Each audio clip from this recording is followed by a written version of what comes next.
bw'oba oyagala okwactivatinga amaanyi ga Mukama naawe otegere nti ogayina gakola, tandika okubuulira enjiri. Ogenda kulaba omulimu gwe gakola, ogenda kulaba balwadde bawona. Tandika okola ki? Kati tosobola nagamanya nti ogayina, tosobola nagalaba.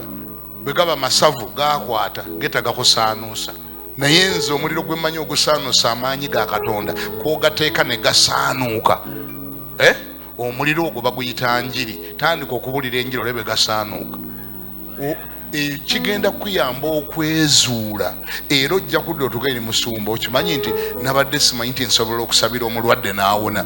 Okimanyi nasabidde omukazi ku mulyango ne muteekako emikono, omukazi munange naawe n'ekizimba ne kivaawo. Ogenda kukomawo bitunyumize. Gutandika kubuulira njiri olabe. Buulira woosula, buulira mu takisi mwojjira, buulira gy'okolera. Bw'omala ng'ogenda ne mu ddwaliro ng'obagamba alokola era akola atya.